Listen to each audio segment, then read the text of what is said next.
नमस्कार, ये बीए भाग द्वितीय इतिहास की कक्षा है। आज हम औरंगज़ेब के बारे में बात करते हैं।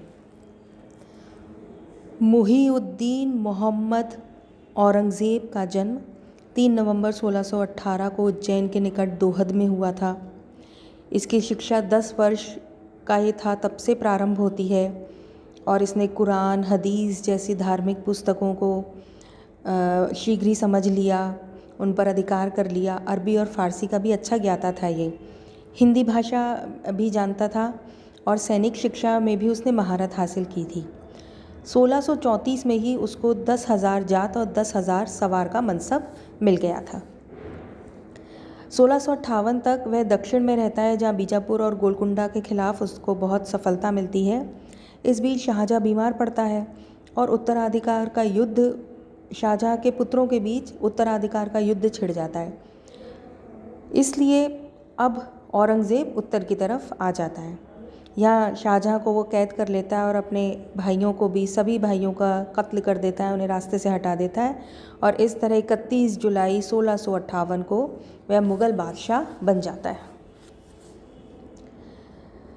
क्योंकि उत्तराधिकार के युद्ध में बहुत सी लड़ाइयाँ हुई थीं, अव्यवस्था फैली थी, इसलिए सबसे पहले वो गवर्नरों और उच्च अधिकारियों पर नियंत्रण स्थापित करता है, देश में शांति और व्यवस्था स्थापित करता है। औरंगज़ेब ने कई अनुचित करों को बंद किया था, जैसे राहदारी, एक कर था परिवहन कर था राहदारी, एक दूसरा कर था पानडारी जो चुंगी कर था।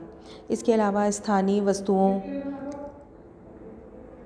वस्तुओं पर जो शुल्क लगता था, जो चुंगी लगती थी, भिन्न भिन्न प्रकार के व्यापारों पर लाइसेंस देने के लिए जो शुल्क लिया जाता था, अफसरों को भेंट शुल्क, राज्य के लिए वसूल किया जाने वाला शुल्क, कमीशन, जो कि अब वाब कहलाते थे, समाप्त कर दिए गए। हिंदुओं से वसूल किया जाने वाला कर, जैसे गंगा में मृत हिंदुओं के फूल विसर्जित करने पर टैक्स, हिंदू घराने में बालक का जन्म होने के लिए लिया जाने वाला कर, इन सब को समाप्त कर दिया। हालांकि इससे आय बहुत कम हुई राज्य को, लेकिन जनता को इससे लाभ हुआ। यह कट्टर सुन्नी मुसलमान था और इसने कुछ ऐसे कानून बनाए जिससे कि मुसलमान लोग कुरान के बताए रास्ते पर चलें। जैसे कि इसने नवरोज़ का त्यौहार मनाना बंद कर दिया, सिक्कों पर कलमा खुदवाया जाना बंद कर दिया। बड़े बड़े शहरों में उसने मुहत्सिब नामक अफसर नियुक्त किए, जिनका यह काम था कि वो देखें कि लोग कुरान के नियमों पर चल रहे हैं कि नहीं। मद्यपान, जुआ, वैश्यागमन को रोकने का काम करते थे ये लोग। धर्म विरोधियों तथा इस्लाम की निंदा करने वालों को भी दंड देना मुहत्सिबों का काम था। इसके समय कुछ महत्वपूर्ण विद्रोह हुए। आसाम और कूच बिहार के शासकों ने मुग़ल प्रदेश कामरूप पर अधिकार कर लिया था। कामरूप को ये दोबारा नहीं जीत सके, लेकिन लंबे संघर्ष के बाद कूच बिहार ने मुग़ल अधीनता स्वीकार कर ली। उत्तर पश्चिमी सीमा जो थी, ये इसके समय यहाँ रहने वाली जातियाँ विद्रोह करती रहीं और यही कारण था कि महाराष्ट्र में शिवाजी सफल हो पाए। औरंगज़ेब की धार्मिक नीति की बात कर लेते हैं। यह कट्टर सुन्नी मुसलमान था। ये चाहता था कि राजत्व जो है वो इस्लाम के सिद्धांत पर चले।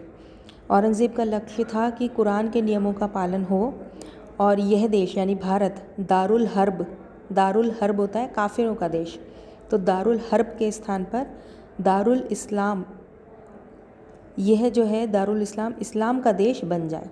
वो चाहता था दारुल हर्ब के स्थान पर दारुल इस्लाम बन जाए। वह गैर मुस्लिम रीति रिवाजों पर प्रतिबंध लगाता था। उसने मुस्लिम कानूनों को फिर से जारी किया। तुलादान, झरोका दर्शन बंद कर दिया। नए हिंदू राजाओं के माथे पर टीका लगाना बंद कर दिया। दरबार से संगीतकारों को निकाल दिया। भांग की पैदावार बंद करवा दी। शराब पीना, जुआ खेलना बंद करवा दिया। सती प्रथा को निषेध किया। ये महत्वपूर्ण है, सती प्रथा को निषेध किया। औरंगज़ेब ने मुग़ल दरबार में जो हिंदू ज्योतिषी नियुक्त किए थे उनको हटा दिया। होली, बसंत, दीपावली, दशहरा आदि के जो हिंदू त्यौहार मनाए जाते थे वह बंद कर दिए। उसने बहुत से मंदिरों का विध्वंस किया। कटक से उसने एक आदेश निकाला था 1659 1959 में कि कटक से मेदिनीपुर तक प्रत्येक गांव और कस्बे में पिछले 10 या 12 वर्ष के अंदर जो छोटे या बड़े मंदिर बनाए गए हैं वे गिरा दिए जाएं, पुराने मंदिरों की मरम्मत ना की जाए।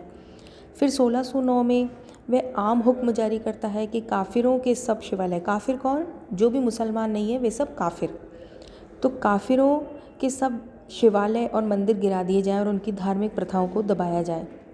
बहुत से मंदिरों को तोड़ा गया, जिनमें मुख्य हैं काठियावाड़ का सोमनाथ का मंदिर, बनारस का विश्वनाथ का मंदिर, मथुरा का केशव राय का मंदिर। मंदिर तोड़ने के लिए अलग से कर्मचारियों की नियुक्ति की गई थी और ये कर्मचारी इतने अधिक थे कि इनके लिए एक अलग विभाग खोलना पड़ा। आमेर तो इनका मित्र राज्य रहा था, परंतु उसमें भी जून 1680 में वहाँ की राजधानी के सब मंदिर तोड़ दिए गए।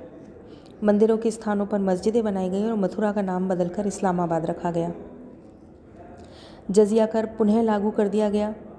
1679 को आदेश दिया गया कि कुरान के नियमों के अनुसार जिम्मी यानी गैर मुसलमान जिम्मी लोगों पर जजिया कर लगाया जाए। हिंदुओं ने दिल्ली में इस कर पर विरोध किया। जब भीड़ जुट गई और भीड़ हटी नहीं तो उसने सभी को हाथियों से कुचलवा दिया। डॉक्टर जदुनाथ सरकार लिखते हैं कि मुग़ल साम्राज्य के प्रत्येक नागरिक राज्य को कर देता था और वो जो कर देता था उसका 1/3 भाग प्रत्येक हिंदू को जजिया के रूप में अधिक देना पड़ता था। इस कर को देने के लिए उसको स्वयं खाली पैर चलकर आना पड़ता था। इतिहासकार मनुची लिखता है कि जो हिंदू यह कर नहीं दे सकते थे उन्हें अपमान सहना पड़ता था और इस कारण उनमें से बहुत मुसलमान बन गए। यहाँ तक कि चुंगी के लिए भी, व्यापारिक मालों पर भी मुस्लिमों के लिए 2.5% कर था, जबकि हिंदुओं के लिए 5% था। तीर्थ में नहाने पर कर था। प्रत्येक हिंदू को गंगा स्नान के लिए 6 रुपये 4 आना यात्रा कर के रूप में देने पड़ते थे। सरकारी नौकरियों में भी भेदभाव किया जाता था। लेकिन यह एक अच्छा काम था कि सती प्रथा को उसने निषेध कर दिया। इस्लाम ग्रहण करने के लिए लोगों को प्रलोभन दिया जाता था। धर्म परिवर्तन करने वालों को पुरस्कार मिलता था, जैसे ऊंचा पद या कैद से छुटकारा या विवादग्रस्त जायदाद पर उनका अधिकार मान लिया जाता था।